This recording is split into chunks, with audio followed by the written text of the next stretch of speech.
So I collect American history, and I collect it to preserve it, and I want to tell the whole story of American history, the good and the bad.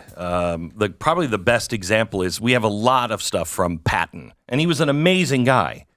But we also have one letter from Patton where he is a monster, and I mean a monster, no better than the Nazis.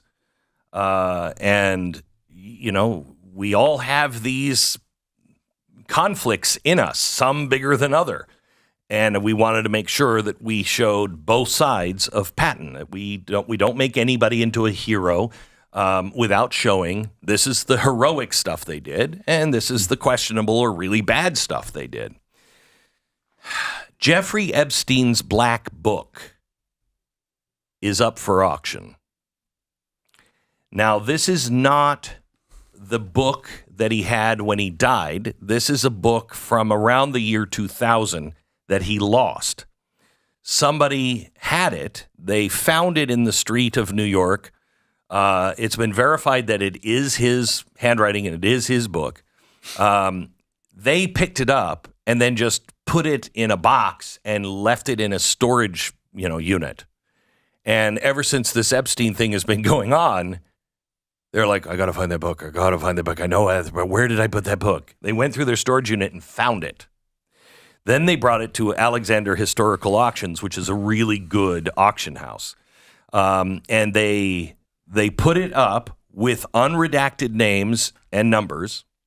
You can't see it. You can go and, visit the book if you're interested in buying it and look through it. You can't take pictures of it or anything else.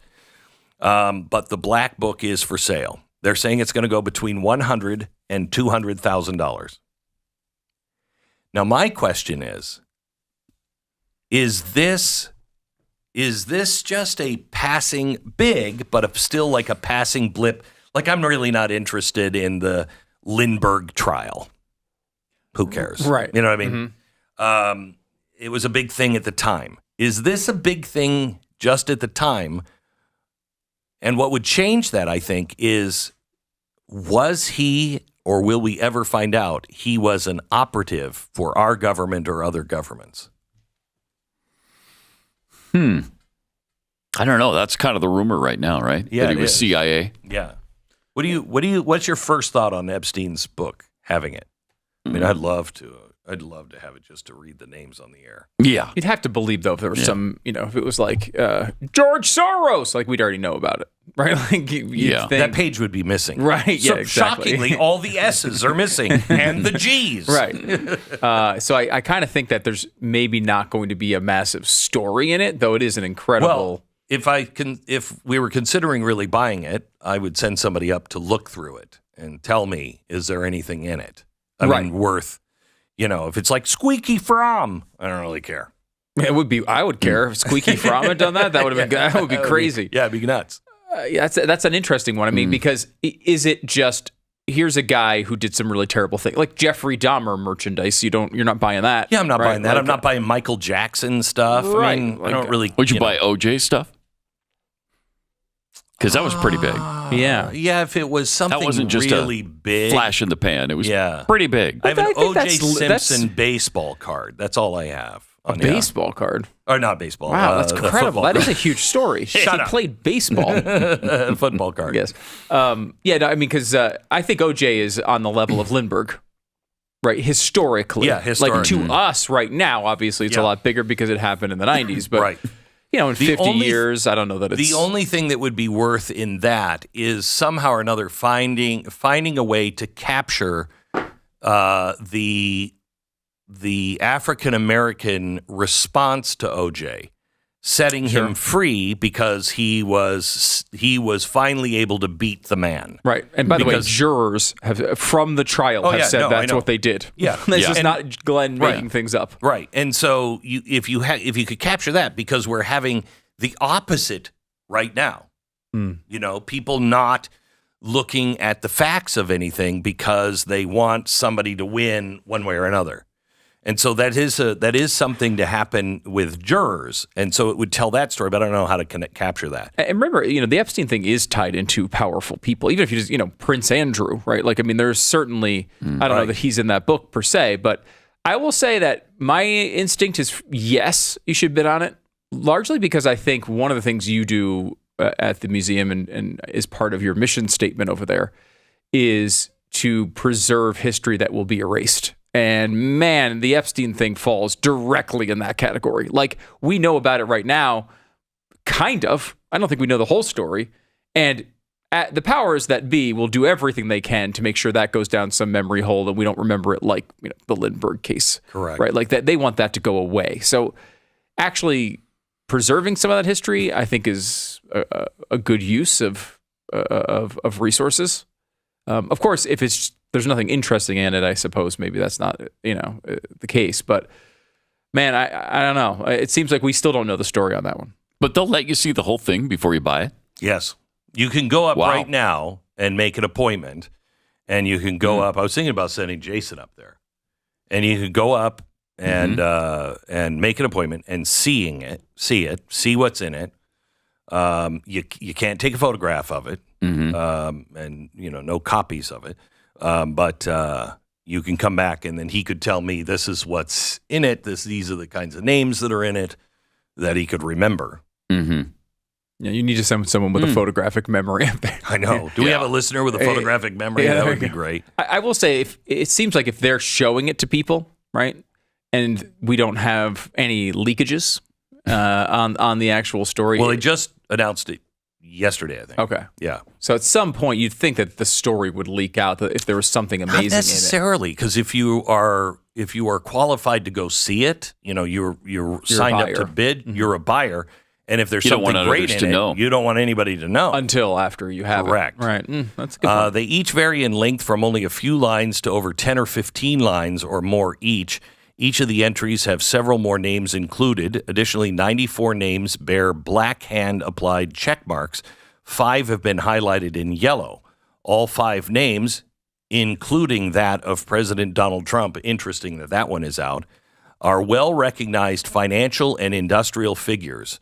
The significance of the checked and highlighted names is unknown. The details included in the vast majority of the entries are most extensive. Epstein not only includes the name, address, and telephone number of his contact, but in most cases also adds other residential addresses and numbers, contact information, family members, secretaries, immediate employees, associates, cell phone numbers, and at least one instant, a contact's girlfriend's number. There's a good deal of information hinting at Epstein's sordid past, including the very first entry, contact information for the front desk, and 5 apartment numbers corresponding with telephone numbers at 301 East 66th Street. This address was home for many young models, girlfriends, pilots, and lawyers associated with Jeffrey Epstein. Book contains entries for former Ford models, CEO Kate Ford, as well as an entry for masseuse, which lists 24 women's names and numbers with pager numbers as well.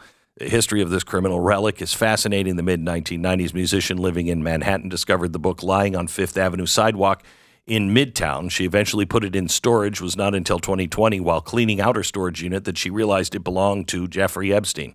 She reached out to several media outlets, not this one, who failed to react. Assuming that the book was a copy, she listed it on eBay, where it was purchased by a graduate. How is that possible? How is this possible? So who was it purchased by? A graduate student in the Northeast who has possessed it ever since. For how much? Do we know how much? Nope, don't know. Wow. 2004 Epstein Black Book was discovered by the FBI and used in legal proceedings, but this copy, which came to light after Epstein's death, was not considered as evidentiary importance at the time of its discovery. According to Business Insider, the 1,731 names contained in the 2 volumes together do not appear in the 2004 book. During its 6-month investigation, Business Insider journalists had respected forensic document examiners. Applied Forensics examined the book to determine its authenticity. After a researcher looked at the binding and the data within, the examiners determined There are indications or evidence to suggest the Q1 address book predated the online version of the address book and was in existence in the late 1990s. A copy of that report is available.